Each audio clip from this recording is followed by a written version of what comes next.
Hello everyone, thank you all very much for coming. It's my pleasure to welcome you all back to today's session as part of our Living Well with Prostate Cancer webinar series. So today we're going to be talking about sex and intimacy for the LGBTQ community. So my name is Cath Coleman and I'm the Research Communications Officer at Prostate Cancer Research, and I'm standing in for David today because he is on annual leave. So before we begin, I'd just like to tell you all a little bit about who we are at Prostate Cancer Research. So Prostate Cancer Research is a research-focused charity, and we're dedicated to improving and saving lives by developing new treatments for advanced prostate cancer. So by funding novel and innovative projects at world-leading institutions across the UK, we're working towards breakthroughs in the prevention, diagnosis and treatment of prostate cancer, and ensuring better quality of life outcomes for patients. So we're really proud to fund 15 research projects in places like Aberdeen, Cambridge, Cardiff, Glasgow, London, Newcastle, Norwich and Oxford. And they're all focused on key areas in prostate cancer research, such as bone metastasis, radiotherapy, immunotherapy, and also AI. And they have a shared aim of reducing morbidity, increasing survival rates, and improving quality of life for people with prostate cancer. And then beyond our research, we're also dedicated to educating, empowering, and supporting our patient, partner, family, and carer communities. So that's why we launched this webinar series, Living Well with Prostate Cancer, in collaboration with our good friends, Tackle Prostate Cancer. And Tackle Prostate Cancer are the UK's National Federation of Prostate Cancer Patient Support Groups. And then for those of you who are new here today, just a few housekeeping points before we begin. So this is a Zoom webinar. So it's a little bit different to the kind of Zoom meetings that we're all probably a bit more familiar with by now. So you'll have noticed that all attendees automatically have their videos turned off and their microphones muted when they join. And this is so that we can record this session and send it around to those who weren't able to join us today. And we'll also be sharing a recording with all of you here as well. So there's also no chat function, but we do have a Q&A box. So if you have any questions at any point in today's session, please feel free to type them into that Q&A box, and we can then address as many of these as we can when we come to questions at the end. Now, without further ado, it's my pleasure to introduce you to our speaker today. So we're joined today by Lorraine Grover.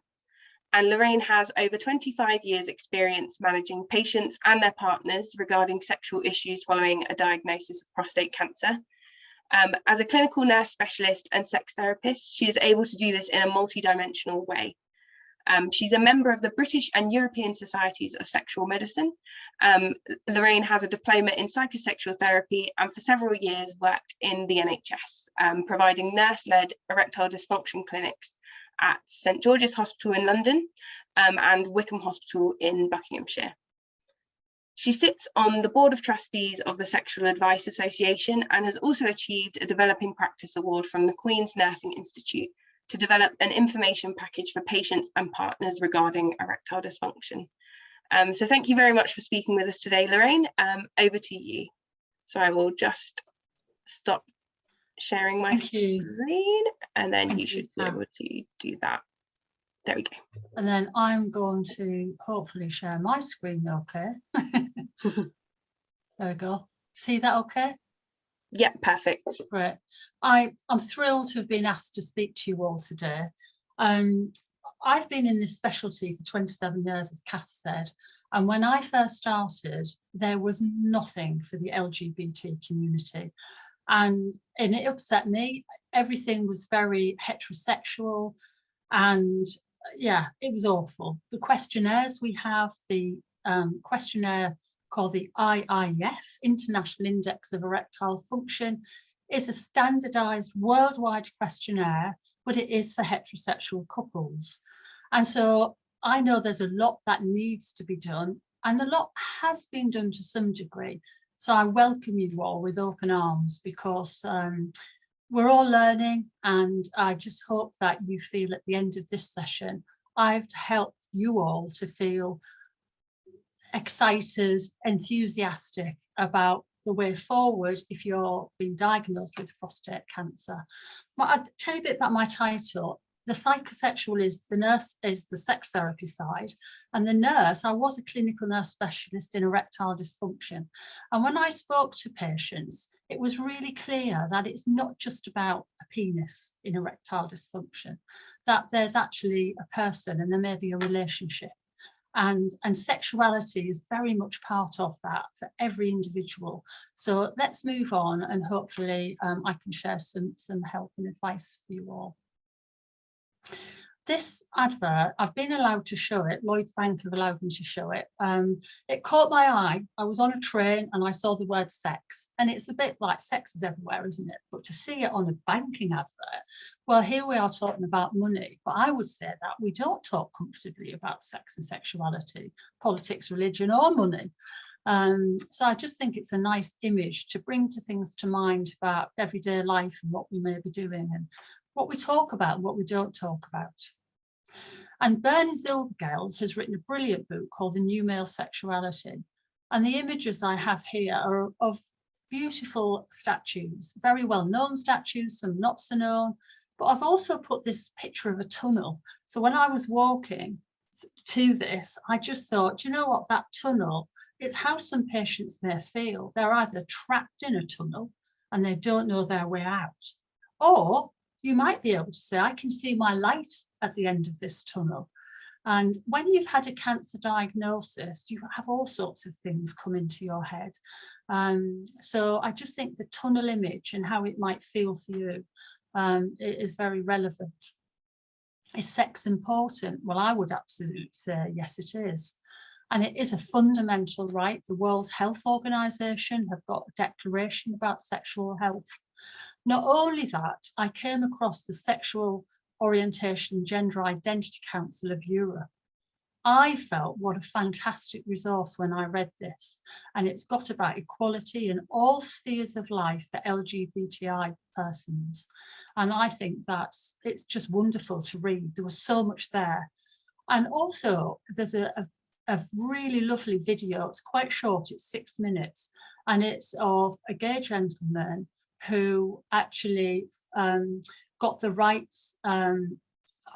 His name has just escaped me. Lovely guy, Durridge, Mr. Durridge, Jeffrey Dudgeon, that's it. And he went to the Court of Human Rights, and it was about 40 years ago when homosexuality was it just was not where we're at now with it, and there was a lot of shame and there was a lot of awful behavior around it. And so watching that video, myself as a heterosexual woman, just brought a lot of emotion to me about understanding more of the patients that I see and why it's important that we all support each other. And David Bailey in the Times at 83 spoke about sex is important, and he still likes it. So age is no barrier. And I do feel our sexuality is woven into our mental health, and we shouldn't be embarrassed or ashamed to talk about it. And I love this, it's a paperweight I bought, which is handled with care with that bit of string. It's very much down to our personal beliefs, isn't it, and understanding. So with prostate cancer, we've got nice guidelines, and they've been around since 2008. Wonderful, I thought, you know, at last we're going to get people getting the help that they deserve. And they got reviewed at various times, and they were last reviewed in 2019. And it talks about individual needs. They should be intervened early and ongoing, and the access should be to specialist psychosexual and erectile dysfunction clinics. And it should be involving people experienced in dealing with psychosexual issues. And I think that's a really important thing, because we have to have, you've got to feel safe with the clinicians that you speak to, that it's a safe environment for you to be able to offload how you feel and talk about yourselves. And then we've also got this nice quality standard. And again, it mentions about ED and psychosexual counselling. And this has been around 15, and it's 2019, it was updated. Well, crikey, we'll be into 22 soon, won't we? It's quite frightening how quickly time goes. And then the LGBT Foundation, I actually ask every patient I see about their sexual orientation, and I've adapted the document that I read from the LGBT Foundation, because in 2010, it is a legal obligation that we should be, public sector bodies, asking about the sexual orientation of our patients. And I thought, well, no one's ever asked me about mine. I will ask mine, because my patients, because I've got to give tailored care. You need the support to meet your needs, maybe your partner's needs, and it's very variable. So I think it's a really important thing to be aware of. This is me, part of a trauma team. I'm in the red tabard on the right when I was a casualty sister, and I'm sat down here with an orange top on when I was part of the penile cancer team. And I feel sometimes that when people get diagnosed with cancer, it's traumatic, having that word mentioned and how it can make you feel. It can also make you feel, you know, what's going to happen to my future, and the focus is often on the cancer. And people have talked very openly, really, about wee and urine and continence, but they tend not to talk about sexuality. And I like using the words cock and clitoris, because we generally know what they mean, although we might find some people don't know what the clitoris is. So I have a nice velvet vulva that I have here, that I can point things out where the clitoris is in the labia. So bringing these 4 C's, and when I lecture and I talk to people, I say, just remember the 4 C's. So it's a reminder there. And it helps you to realise that it's fine for you to ask your healthcare professionals, because it's part of your care. This was a great find, I felt, in 21. So it's a very recent paper. And it says that every urologist and oncologist should know about treating sexual and gender minority prostate cancer patients and the diversity of the LGBT plus community. Wow, brilliant. I mean, I use the words about a jigsaw a lot when I see people, whether it's a team, we're all part of a jigsaw piece, putting it together, whether you've got in health yourself and it's part of your jigsaw of life. It could be about your relationships, it could be about your sexual identity, it could be transitioning, there could be all sorts of things going on for you, and it's like a jigsaw.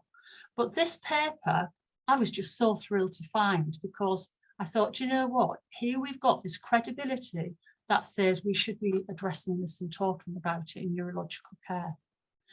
There shouldn't be taboo. I got asked to write an article in the spring. So last winter, gosh, that year's gone quick, the editor of the Urostomy Association reached out to patients, to members of the organisation, to get their experience about how was sexuality addressed, was it addressed with them?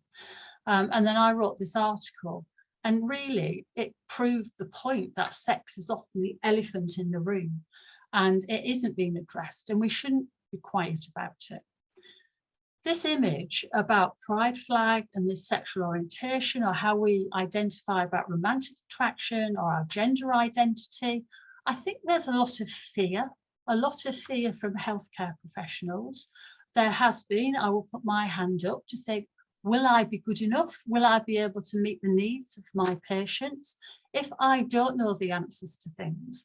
And I would say, actually, there's a gentleman watching this, Martin Wells, who's fantastic. And I met him, he's a gay gentleman who's had prostate cancer diagnosis. And we met many years ago filming.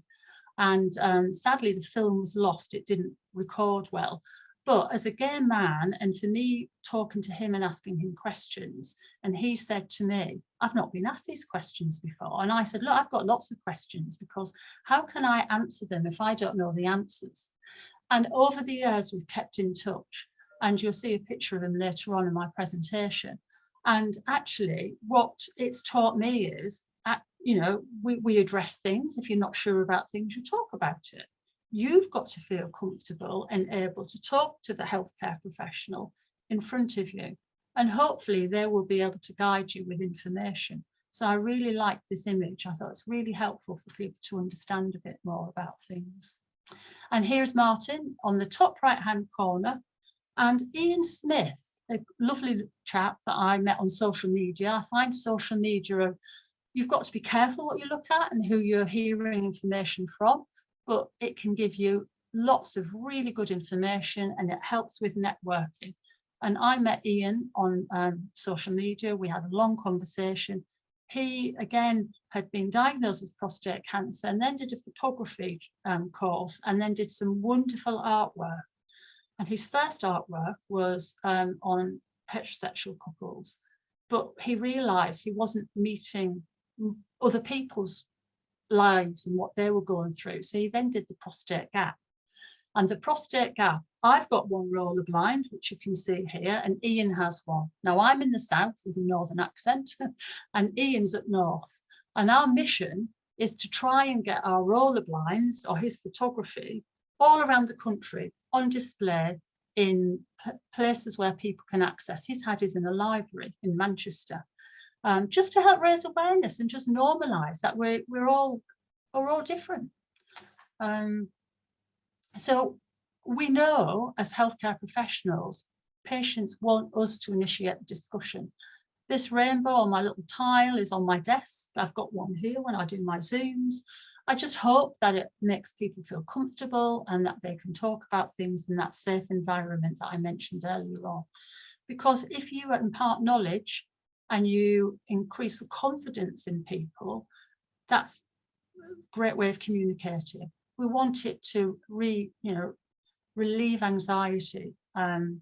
Pronoun use, I've put that on because actually I got questions about my pronoun use just a few weeks ago by a colleague in the healthcare, and why was I doing it? And I just felt it was more inclusive. I'm very happy when a patient says this is what I'd like to have as my pronoun. And again, it's just all about being inclusive. Communication's really important. I didn't know until, well, last year, that the aubergine emoji was penis. I hadn't got a clue. I wondered why people were putting them on lots of messages. So I bought this ornament, which is hanging on the left. And then I got asked to write an article this summer to look fantastic. And I didn't say anything. They took the words and they wrote it up. And they put an aubergine on the front. And I thought, I know what that means now. So I got very confident with it. And funny enough, I spoke to somebody this week who was a young girl, and she didn't know that either. And I thought, we're never too old to learn, are we? So you communicating about your sexual needs with your healthcare professional is important. And using the language that you feel comfortable with, that you can share with them as well. We're all different. You may be given a list of negative side effects, but I always say to people, let's look at this as a new chapter in your life. Let's look at a recovering from your cancer, recovering from where you've been, and discovering the way forward with that and the changes that may need to happen. Because it's about your experience, because it's the ignorance of not knowing that's the barrier. So we can have risk factors. If you have erectile dysfunction, it could be underlying heart disease. It could be something like diabetes. You need to be able to talk to somebody about it. One of the statistics, so the National LGBT Cancer Network, I didn't dare put any more slides in because I've already got a lot of slides for the time that I've got, but cigarette smoking in gay men is nearly double the general population. And smoking is responsible for 80% of lung cancers and increased risk of colon cancer. So it's really quite interesting how there can be a subsection here of other diseases that you could be susceptible to. And I always find it quite interesting because if I walk down, say, to Oxford Street from where I practice, it's usually the young women that are all stood smoking out the backs of shops, although a lot of the shops have closed down. I don't see as many men smoking out and about as I do women. So it was quite interesting when I read that fact. So erectile dysfunction, it can be organic. You could have ill health. I've mentioned diabetes already, vascular disease, and that's what happens with smoking. The small vessels can get occluded and block off. Heart disease, pelvic surgery, Peyronie's disease, which is curvature of the penis. But also, if you've got erectile dysfunction, it can affect your performance anxiety. You could get relationship issues, depression and stress, but there's an overlap. So they're not mutually exclusive. There can be this combination of them both. So Prostate Cancer Research and Tackle, in May of this year, showed that 80% of men who were treated for prostate cancer experienced erectile dysfunction or loss of libido. So that's a high percentage. And here we've got a couple of papers that are actually quite pivotal at the time, and they were done, I think it's 14 now, and it was looking at treating ED in pelvic cancer, and that's usually the surgical. And it used to always be the surgical patients that got spoken about the need for their erectile dysfunction to be managed. Well, actually, there are many people on hormone treatment, and they are just as needy of the help too. And it's not just about the erection, because there are many other aspects of sexuality, arousal, the libido, the erection. There are other aspects of care we should be thinking about. Sean Ralph is a consultant radiographer, and it was fabulous when we now have these guidelines that he put together as part of his MSc program. And we now have got a document that we can reference. And this may be very relevant to some of you, and to others of you maybe not so much. But I just think we've got a resource here, and I found this really helpful when I talk to patients about anal sex, for example. It just helps to have some framework. So it's a good reference here. And it's great this is being recorded, because then you can watch it again and look through this. Because the management options, lifestyle change, you know, I think when you've got a cancer diagnosis, sometimes you do take stock of where you're at in your life and what changes that will bring. And that's usually the easiest option to think about. You know, you might stop smoking, could be one example, or you suddenly got a fitness thing with your diet and stuff like that. You might combine therapies for erectile dysfunction. I've got a list here, and it's vacuum devices, it's oral tablets, a topical cream, a pellet, an injection, and an implant. And I'll talk through these with you in a bit more detail. I do find for a lot of people, they're often told about tablets and not always much else. And then you sort of abandon things because you think, well, what's the point of bothering if the tablets haven't worked? So Schedule 2 is a government guideline, and this government guideline came out to restrict what people could get on their prescriptions for erectile dysfunction.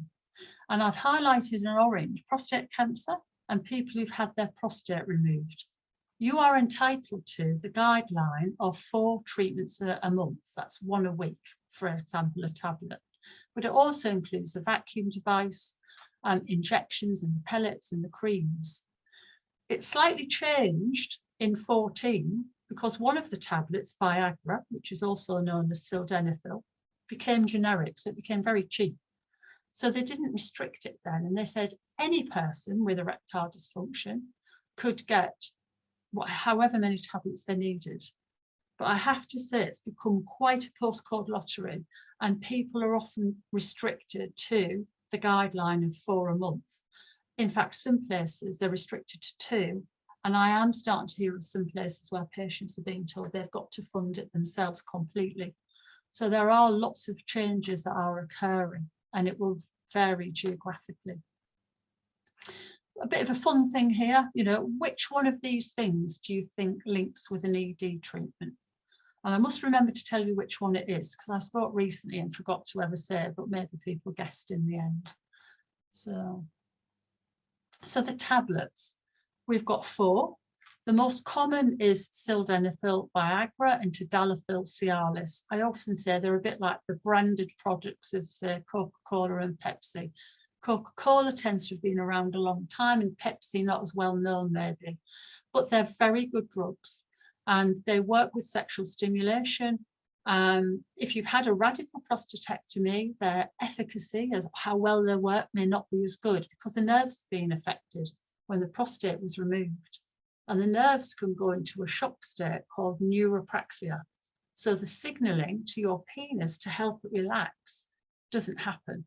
And the tablets need the nerves to work. So don't be too alarmed if you try the tablets and they don't work.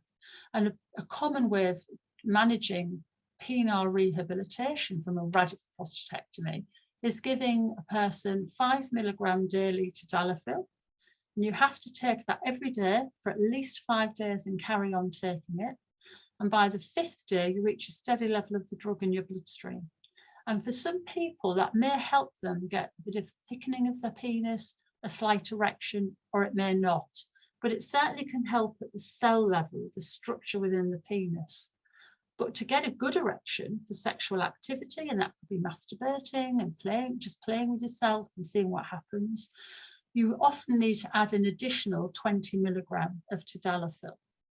If you're using sildenafil, the original trials were done with 25 milligram of sildenafil every night when a person went to bed, because nighttime, while sleeping, you would get nighttime erections about 5 to 6 times.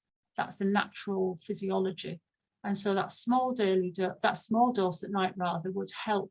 But because the window of the opportunity of the drug isn't as long as tadalafil, tadalafil is 24 to 36 hours, sildenafil is about 4 to 6, you get peaks and troughs. And the maximum dose of sildenafil is 100 milligram. So that's what you would take as an on-demand dose. And then the other tablets that are still worth trying for some men because the side effect profiles are slightly different. And that's Levitra, the brand name, which is vardenafil, and Spedra, and the brand is the brand name, and afanafil is its generic name. But what's really important with these is they actually can interact with nitrates and they can lower your blood pressure. So sometimes people will be taking poppers recreationally, and also chemsex is becoming quite a phenomenon in the LGBT world. And some of the drugs that you take can drop your blood pressure. And that's what these tablets do. People think they make your blood pressure go up because your face goes red, but that's not because of high blood pressure, hypertension. It's hypotension you get, and it drops your blood pressure. So you must be really careful about that. So topical alprostadil is a cream, and I've got the little applicator here, and you pull the cap off and you squeeze open the glands and you put this over the top, and then you push down on the plunger and some cream will drip into your urethra, the opening here, and you would rub that in. And for some people, that can help them get erection. I have not got massive success rates at all with that, but some clinicians say they do have success. But that's Viteros, the cream. The pellet, now at the moment, there's a bit of a stock supply issue with the pellet, but hopefully that will resolve. Muse, medicated urethral system for erections, and it's this plastic applicator here. And you can see it on this image. You keep it in the fridge. It works better at room temperature, so you can have it in a pocket or you can take it in a wash bag. You can keep it out of the fridge for up to 2 weeks. And then you would twist the cap off. Don't touch the end because it's sterile. And then because your urethra is wet where you've weed, this slips down. And then you push this button down and it releases the pellet into your penis. And then you just gently rock that back and forth, throw that away, massage the penis, and that can help you to get an erection because it spreads into the corpus cavernosa, which are the 2 cylinders. They're red on this model here, and that's what fills with blood when you get an erection. So that's Muse. Injections, I absolutely adore them, love them to bits. I'm not sadistic. That could be part of what you like, but that's not what I'm up for. It's about giving you a treatment here to help you get an erection. And they work so well because the needle goes straight into the corpus cavernosa. So the 2 orange circles here on the top picture, the bottom little bit, which looks like a mouth actually, is the urethra that you pee through. So with the injection, I always say, think about a clock. And at 12 o'clock, you avoid the very top because that's where your dorsal vein is. And at 6 o'clock at the bottom is your urethra. And you don't want to inject in there. But at 10 o'clock, in a 2 o'clock position on a clock, you've missed those landmarks. And you can inject on one occasion and you alternate the injection site. If you keep injecting on the same side, you can get some curvature. And that's called fibrosis. And you don't want that to happen. You can use it a maximum of 3 times a week, once in 24 hours. I think I said that, couldn't remember if I did.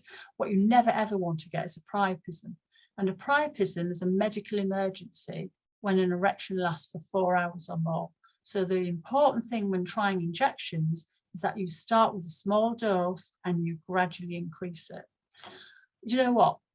Back in the 90s, I remember talking about injecting a gentleman who was HIV positive, and people go, oh, you know, should you be doing that? Risk of bleeding. And you know, for me, it was talking about safe sex and using condoms. And we've now got PrEP, and I think that's wonderful that that's out there, and that's changed how we manage things, hasn't it?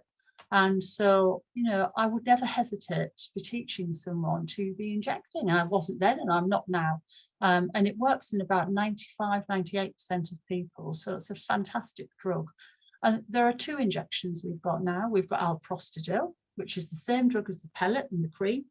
And we've also got Invicorp, the phentolamine, mesylate and navitidil, which is a different drug. And that one doesn't cause pain. Sometimes alprostadil can give some pain or some aching. The only little disadvantage with the Invicorp is it's a refrigerated product, and it's in a glass vial. So if I show you here, it's in a little glass vial.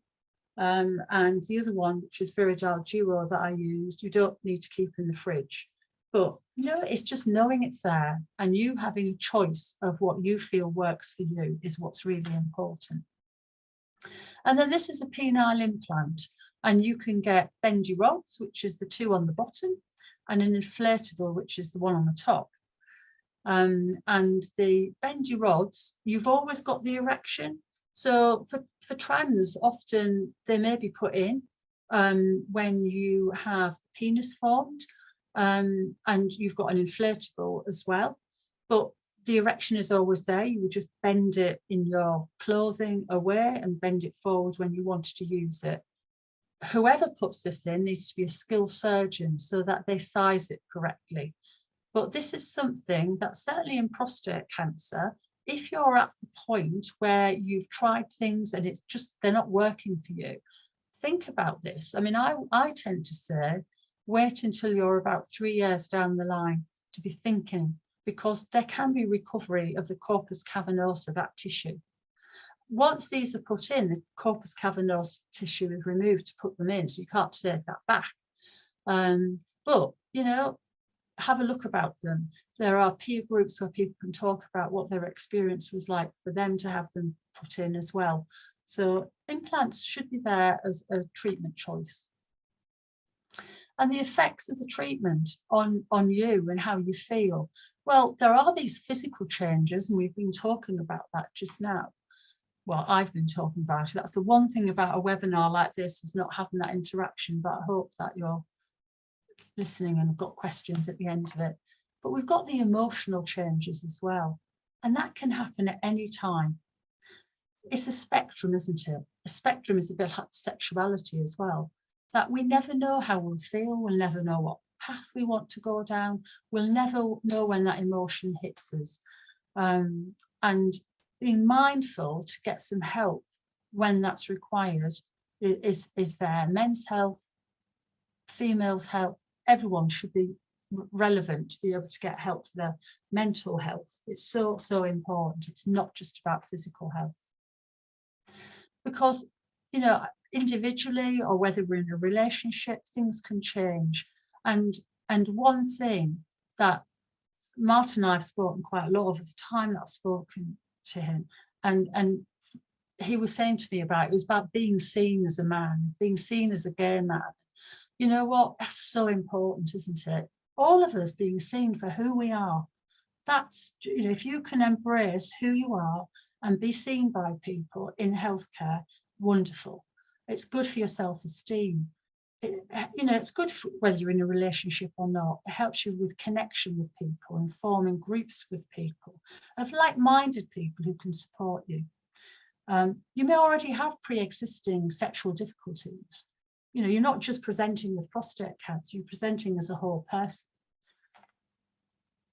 So partner issues, you know, you may be in a relationship, you may not be, and how that can impact on them.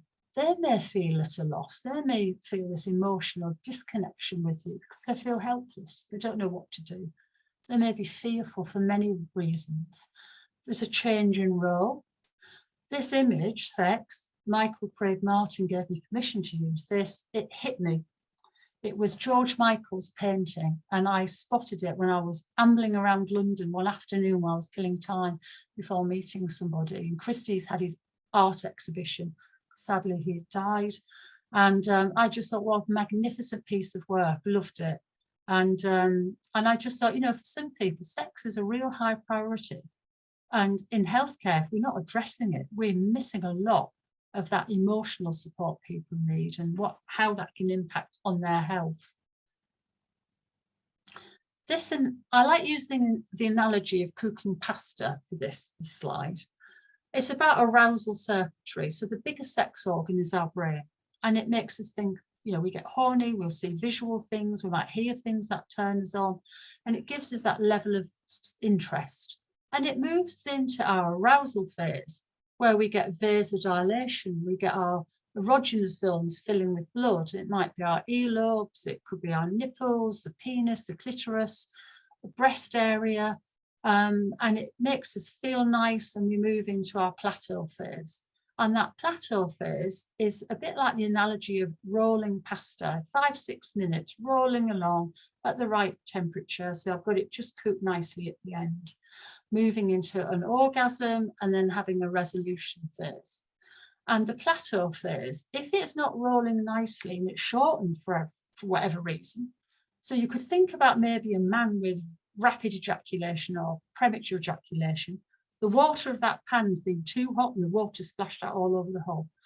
They're not in their plateau phase. We might not get turned on enough to get into that phase, so we can't reach orgasm. So ill health and the treatments that we give people, whether it's hormone treatment, whether it's surgery, can impact on the different areas of this arousal circuitry. So sometimes it pulls people together, they're going to get through this together, or sometimes it forms this wedge, this sort of elephant in the room, and it makes it very difficult in the relationship. And we use our senses quite a lot, don't we, for smell, taste, touch. We'll use it walking along a street, how cold it is, how windy it is, when we eat a meal, what it looks like, what it tastes like. We use it for sex. So I often say to people, when sex was good, what was good about it? Tell me. Or do you remember when it was last good? What would you like to add in to enjoy, you know? So it brings the intimacy to a relationship, or it brings an intimate part to your life if you're single. And it's important you feel good about yourself if you're not in a relationship. You know, with prostate cancer, sometimes incontinence can be an issue, and people will wear, you know, pads and cotton underpants and not necessarily nice, sexy underwear. But actually, it may not make you feel good. And I think splash out a bit, buy yourself something nicer to make yourself feel good. Because it's important that your body image, you've got to feel good about yourself.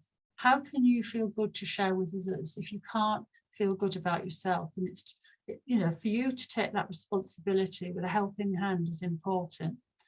You can get penile shortening, you can get climacturia, you can get anorgasmia, and that's not being able to orgasm. Climacturia is leaking urine when you orgasm. It's important you communicate with a partner. You might meet somebody and want to share with them that I've had ill health, it's had an impact on how I have sex, I still enjoy it, but I don't maybe respond as you may expect me to for whatever reason. Maybe you could script that and talk about that if you're going to meet a new partner. Because some people feel really angry and it's like a bereavement for them when that happens. And managing expectations is important. What do you want out of that consultation with a healthcare professional? What do you want for a better sex life? And that's what's important, because it will vary for people. So I'm a trustee and I'm a treasurer of the Sexual Advice Association, and we have got a website, we've got free information on it, and we've got our Smart, which was an app, but it's now a questionnaire on our website. It was too expensive to run it as apps, unfortunately, but it's completely confidential, and you can click on it as if you're asking questions about yourself or about a partner, and it will give you some tips about things to try. It will give you questions that you could maybe ask the healthcare professional and GP whoever that is, and just gives you sort of arm yourself before you go to that appointment. And hopefully you'd find that really helpful. So do have a look at that, and I assure you it's all completely confidential. We get lots of hits from the States actually on our website. So I mean, we get them from all around the world, but we do get quite a lot from the States. So psychosexual therapy, hopefully you've got a little bit of a feeling from me today what sex therapists are about in this sort of new chapter. Whatever you're ever asked to do as exercise or homework, you do it at home. It's not in front of anybody. And sometimes it's addressing about the normal sexual response cycle. So that arousal circuitry, that's important. And then I've got pictures that I will go through about anatomy and physiology. Sometimes it will be about not having focus on intercourse. Outer course, it could be holding hands, it could be going on a date, it could be kissing. Someone said to me recently that actually he's rediscovered kissing, and he just loves it. And it's really awakened things in him that he hadn't had for a long time. So we can forget that there are the other parts of the body that can be erotic, erogenous. The skin is a massive organ, touch and how we feel. So sex therapists can talk about all sorts of things to help bring about some change. Oh, do you know what? This happened before. I don't know why this has happened. I did one on Wednesday and my slide set froze, and it's just done it again. Oh, I can share my screen. I don't know why that's happened. I feel a bit like on the Eurovision Song Contest there. Are you there? Call in friends. Right. It's all right. So we're prepared. I'll share mine. We're prepared. Thank you. And maybe it only gives me a certain amount of time. I don't know. Let me find my piece of paper. Yeah, if you just tell me when you want me to so move to the next slide. I'll just share mine. Yeah. Do you know what I have just realised as well? There we go. Yeah, if we go on to thinking out of the box. Next slide, please. That should be thinking out of the box. Brilliant. Thank you. Vacuum constriction device. Do you remember the slide I showed you? And I said, which things in my kitchen remind me of something to do with ED treatments? And it was a vacuum. And this is one. This is the one that I like. And it's got a handle here. And it's listed, vacuum constriction device on this list, a little low down on a bullet point. And with a vacuum, you lubricate here and you lubricate the penis and use it standing up. So the white vacuum van, which is get air out of the wine bottle, that's what's very similar to a vacuum device. So you use it standing up against your body, creates a good seal, and then you pump. And as you pump slowly, you create a negative pressure. You're pulling air out of the cylinder, you're pulling blood into your penis, and it's lifting up, and then you hold it. And you hold that for 20 seconds, press the release valve, and you'll go soft, and then you pump up again. And that's a way of stretching the penis to keep length, because it's like physio. And if your penis is just sitting in your pants and it's not moving, it can atrophy, it can shrink. So using a vacuum 10 minutes daily can be really helpful, whether you're on hormones, whether you've had surgery. If you're using after surgery, wait 6 weeks until you use it. And vacuum devices come with rings, and the constriction rings, they're here. The beige one is most flexible. And once you've got used to getting the erection within the cylinder, you would put the ring on the end, pump up to get the erection, and then when it's stiff, you hold the ring on at the base. And that will keep the erection from the ring to the tip of your penis. But it won't make erect the bit that's deep in the pelvis, which is down here. So your erection will be hinged. It will be hanging down, but you've got to lift it up to play with it, or put it in anywhere you want to put it. So vacuum devices, that's the one that links in with the kitchen thing. Now you've got rings on this picture, and the rings are these here, they're silicone rings. And what are nice about silicone rings, if you're worried about penetration, and it could be anal penetration if you've not tried anal penetration since surgery, you can actually put the silicone ring on the penis, and that will be a buffer. So it will give you, for you to be able to relax, and you can add one, you can add other rings, you can add whatever you want to. So whether it's in the mouth or whether it's in the anal area, these silicone rings you can use them in a vagina as well. So that's what they are. And then the dilators are there because they can be used in a vagina. And I don't see trans patients. I'm not in a trans clinic, but I would imagine that there could be a use for vaginal trainers, and they come in different sizes, and these are lovely, soft, very flexible ones. They're silicone. So I've put them on that slide. Lubricants, there are all sorts of lubricants, silicone lubricants, we've got anal lubes, we've got vaginal moisturizers. But we're not just looking at physical things, it's about what works for you in your head as well. If we can move on to the next slide, Kath, because that's got a picture of the lubricants on. Oh, and it hasn't. I wonder why that is. Sorry about that. Basically, my other slide had about the lubes. And there's a, I'm going to bring them over actually, because they're just here. So yes, do organic lube. And this is one called Yes But. And this is a creamy water soluble lube that is white, and it looks a bit like ejaculate. And if you've lost the ability to ejaculate, you might really miss that. So using a cream like that can be feeling nice. You can put it on the glands and you can masturbate with it, and visually it can be good. Safe sex, you know, it's really important that if you're having sex, you have safe sex. This is me on the train going to work with my mask on. So that's why I've put that slide in. Thank you. We can move on. Oh, there it is. I just switched it round. Yeah. Also, Sex with Cancer is an organisation that have got a website, and it's been founded by patients who have had cancer themselves. It was only in October that they started, and they're selling things on a shush website, which I've referenced at the end. And they've put a collection of different sex toys together. They've got some beautiful videos on their website of patients talking about the impact and how they felt. Really worth looking at. Yeah, thank you. We can move on.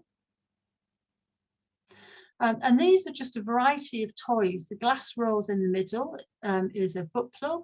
The red rose is a clitoral stimulator. It was St. George's Day, so I put a white rose on it.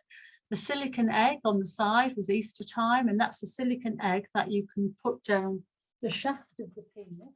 You lubricate it, and then you would put it on the top of the penis and then push it down. So it gives you a nice feeling. This is a penis packer, actually. I've just bought it. I bought some silicone ones to put needles into to show people how to inject, but my silicone went a bit sticky. And I've just bought this one. And it says about you can use it in your underpants. It can give you a bit more on show if you're on the beach or wherever you're at, put them in your trousers. So if you do get any atrophy, it might be worth thinking about. It's quite nice. And we can move on to the next slide, please.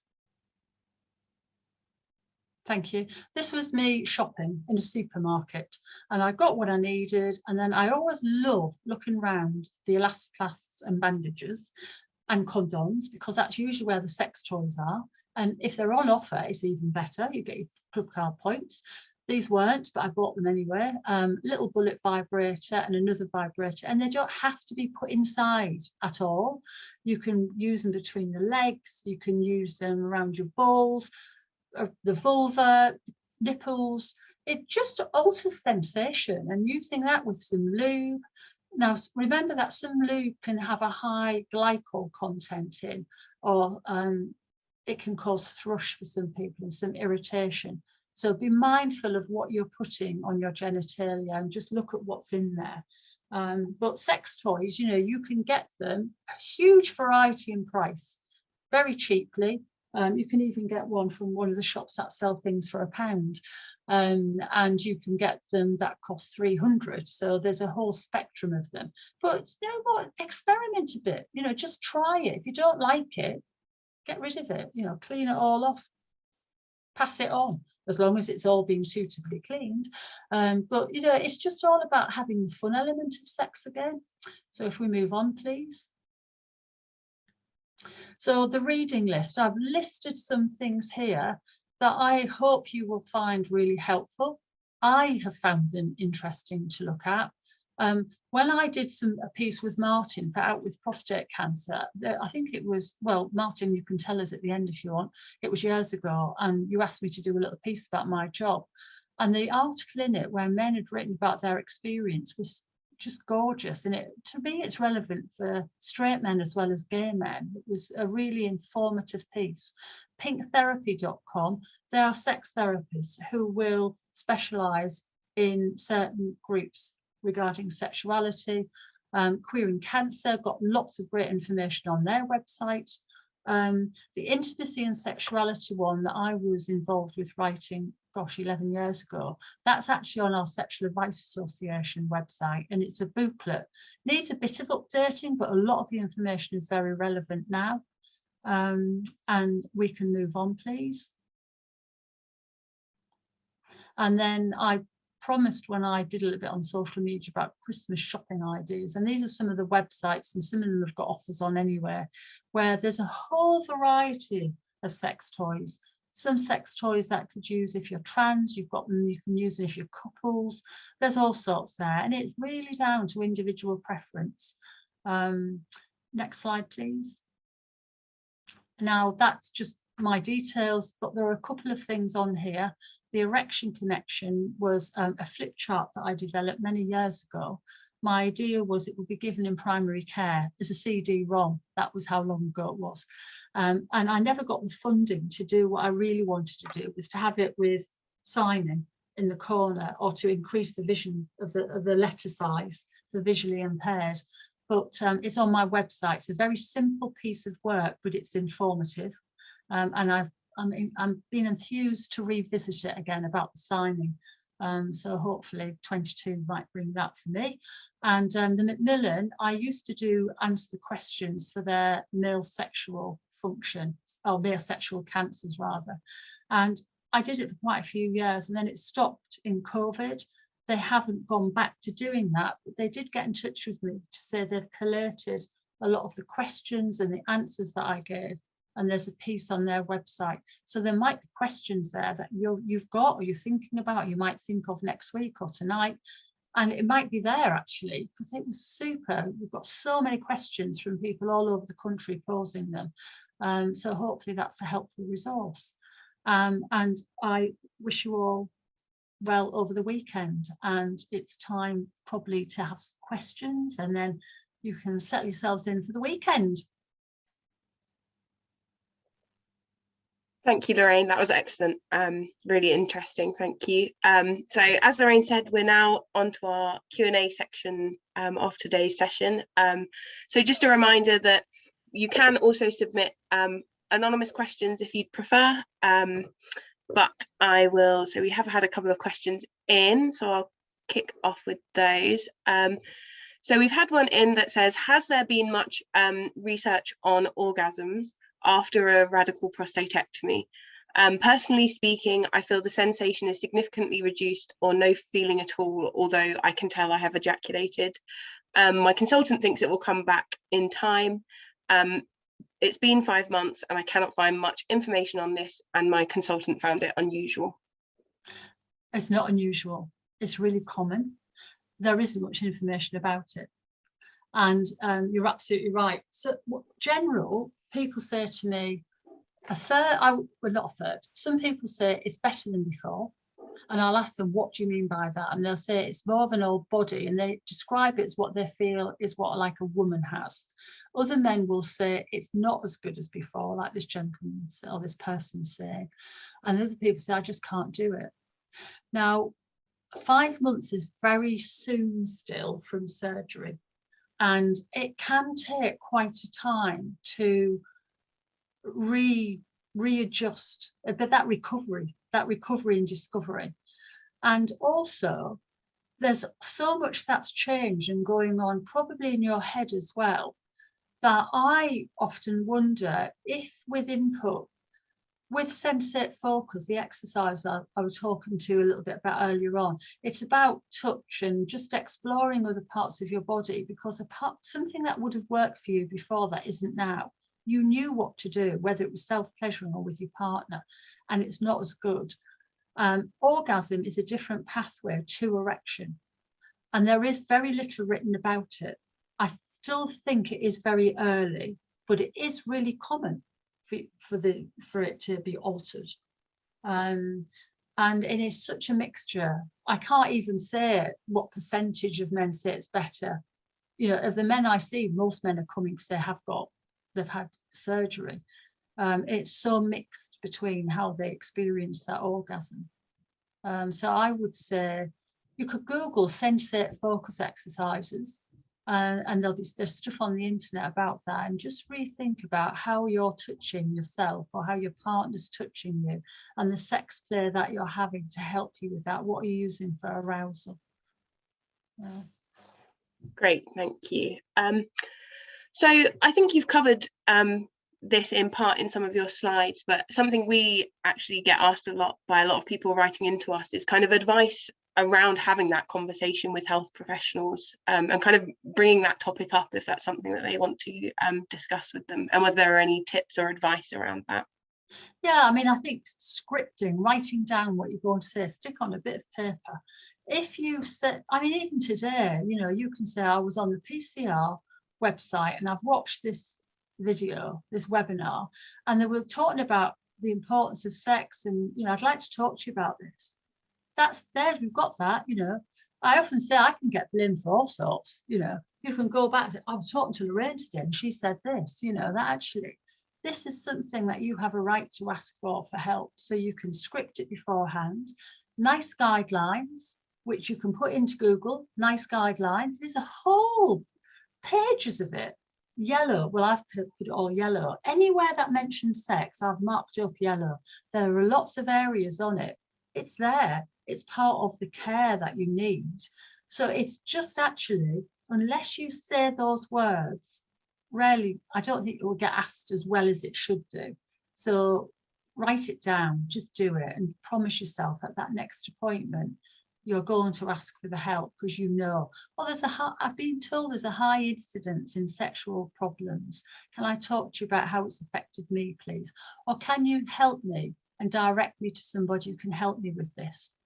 Because I think signposting people to other people is important. I did that recently, funny enough, with pronouns. I thought, you know, when I got questioned, I need to get some advice here. Have I misunderstood something? So I reached out to a colleague of mine who actually confirmed I wasn't wrong and I was right, but there was that seed of doubt for me. And it will be the same for yourselves. If you think, you know what, how can I approach my healthcare? Just do it. Just do it, you know, yeah. Thank you. So then another question that we've had come in is, you mentioned that injections can be used 3 times a week. Are they safe to use over many years, and are they likely to cause any damage to the penis? No. So fibrosis is that thickening that I was talking about. If you're alternating the injection site, I get patients to feel the penis regularly, that it feels soft, it's got no lumps developing. If you did develop anything, so you can get plaques, and they're called Peyronie's disease, where you get plaques forming in the penis. And some people can get curvature and plaques. You stop injecting for a while. I know many men who have injected for several years and they don't have problems. It's a remarkably safe drug. Yeah. So alternate the injection site. Yeah, and they've used them for years. I mean, I've got, I'm still in touch with a few men, and they've been injecting 10 plus years. Yeah. Brilliant, thank you.